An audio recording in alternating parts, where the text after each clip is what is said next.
What's up sa inyo mga kalagarahe? Welcome back to our channel!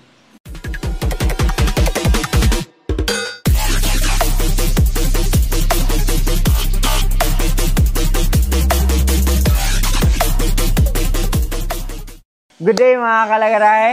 New day, new build. For today's video mga kalagarahe is we will be using this Yamaha XSR 155 as base bike for a cafe racer build. So disclaimer, may ginayahan po kami sa build na to. So this is our inspo. Ayan. And then may mga parts lang kami na change or mga binago dun sa inspiration natin, like to improve it or to give it a little touch of Lagarahe motorcycles. And shoutout ko po muna yung client natin, Sir Joel Liagas from Hingoog City. Sir, thank you for trusting us. Bale, ang nangyari po dito mga kalagarahe is tayo na po nag-provide ng base bike niya. So tayo na bumili dito sa Cagayan de Oro City. And then, after this vlog, mag-photoshoot tayo. And then for release na tong bike na ito. Maybe kukunin niyo bukas. I don't know. Kasi mag-uusap pa kami kung when niya kukunin yung bike. So ayun mga kalagarahe, let's get right into it. Before tayo mag-start mga kalagarahe, bigyan ko muna kayo ng konting walkthrough. Para mas makita nyo yung details ng specs.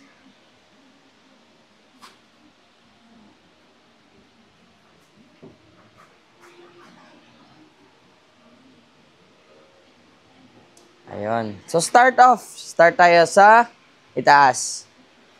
Yung speedometer natin mga kalagarahe, stock pa din. Kasi maganda yung stock ng XSR eh. Ayan. And then for the handle grip, we use this Clubman handlebar. Ayan. And then switches, stock pa. And then yung handle grip, Vans handle grip. Ayan. And then our favorite na mini bar and side mirror. Ayan. Yun yung favorite natin ever since. And then dito naman sa parang headlight cowl niya or half cowl or I should say like a visor niya para mag-match specs ng build. Ito po is custom handmade aluminum. So naka-beadroll po yan mga kalagarahe. I don't know if you can notice it but naka-beadroll po yan. So as you can see there, ayan, naka-beadroll po yan. Then with the paint job, orange, parang sunrise flake orange. Kasi sa papers nito, dark orange kasi mga kalagarahe. So, sunrise flake orange and then black strips and then gold. Bale, yan yung gusto ng client na specs. So, yan yung paint job niya. And then sa headlight, stock pa din. Yung side mirror, signal light, pinalitan lang natin ng mini turn signal light. Papakita ko sa inyo later kung gaano siya ka-linaw. And it's a mini turn signal light. Ayan. And then sa brake and clutch levers mga kalagarahe, nag-attach na tayo ng etong CNC. So, adjustable po yan. And dito naman tayo sa front fender. That is now a custom handmade aluminum fender. Ayan, with its custom bracket.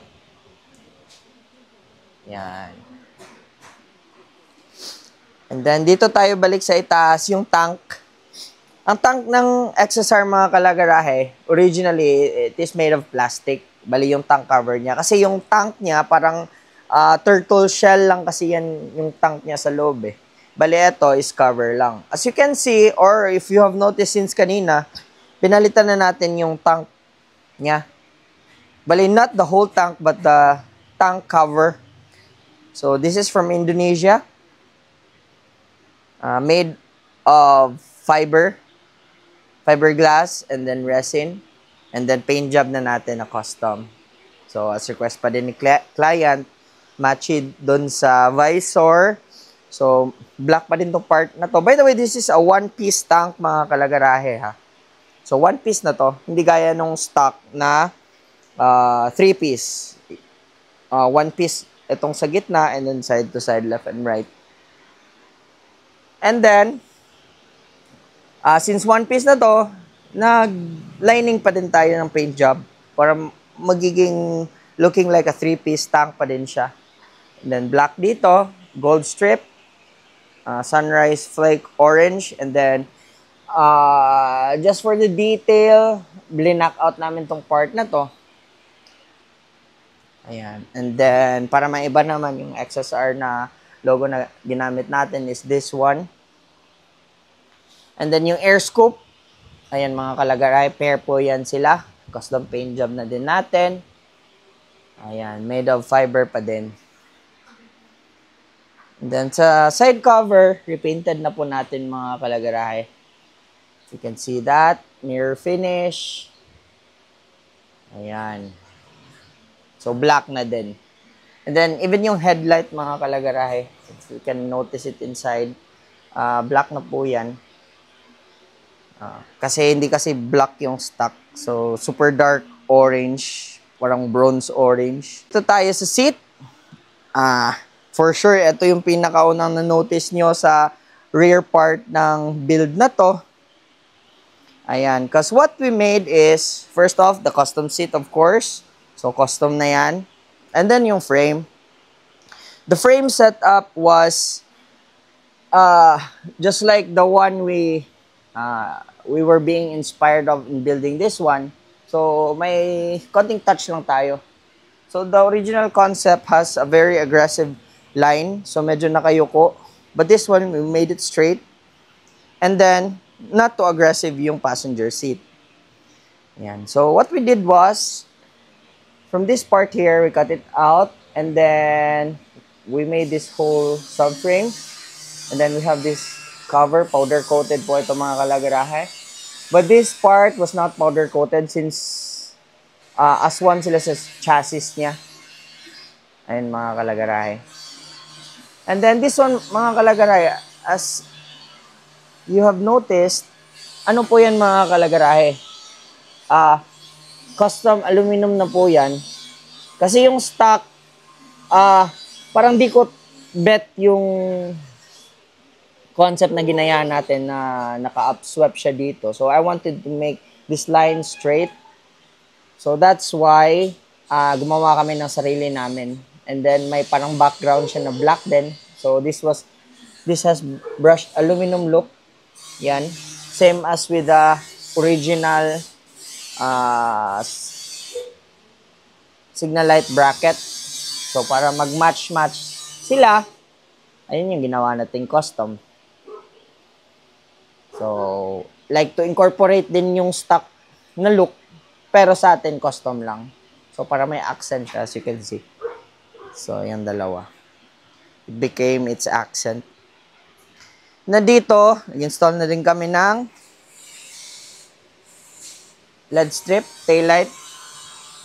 Yung bago nating favorite. Ayan. And then, sa ilalim, may underneath na mga kalagarahe. Showing its regulator. Ayan. Keep it cool. Ayan. So, ganyan po yan kalinis mga kalagarahe. See? So, yan yung framing niya. Stitch natin. Naka-heat press, lagarahe. Then, diamond stitch. Ayan. And yung footrest ng passenger, pag-test namin, since okay naman siya, so we didn't touch it na. So, ganun na yung footrest ng passenger. And then yung rider controls naman, or yung shifter set, mga rear sets niya, pinowder coat na natin to. So, the original one, I don't know if you noticed, and remember, yung stock ng XSR is silver. So, pinowder coat na po natin. Sa engine, wala tayong ginalaw. Yung elbow, stock pa din, but we wrapped it with thermal wrap. But before that, we painted it before wrapping it para hindi siya mangangalawang. And then, our favorite version to bullet pipe kasi it fits perfect for this cafe racer build. And then, yung pinaka-noticeable nyo sa tires, we converted it po to rim set. So, in this rim set conversion, yung gamit nating spokes, mga kalagaray, is from Racing Boy po. And then, yung rims naman is from Red Indian. Ayan. And then, converted na po yan into tubeless. So, wala nang interior na ginamit. And we used Diablo Rosso 3 for the tires, front and rim. So, that's for the front, 120, and for the rear, 150. Yan. So, medyo malapad talaga siya compared sa stock. So, yan yung top view niya. Actually, may tire hugger po yan, mga kalagaray, but we did not install it since this is the parang final look niya kasi. So, parang extra accessory na lang yung rear fender or tire hugger niya, and it comes with the plate number bracket. So, andun na rin yung plate number. So, ayun mga kalagaray, another walkthrough. So, as simple as it is, medyo nahirapan din kami sa build na to make it look like this. And actually, na-lowered po itong motor na to by 2 inches compared sa stock. Kasi request ng client talaga is pa-lowered yung build. Okay, dito naman tayo sa sound check. So, Jim, start it up.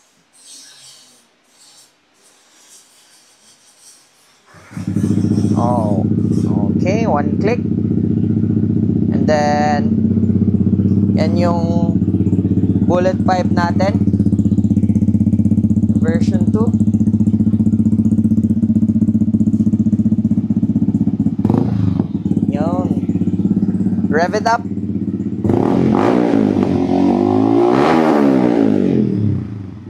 Yun.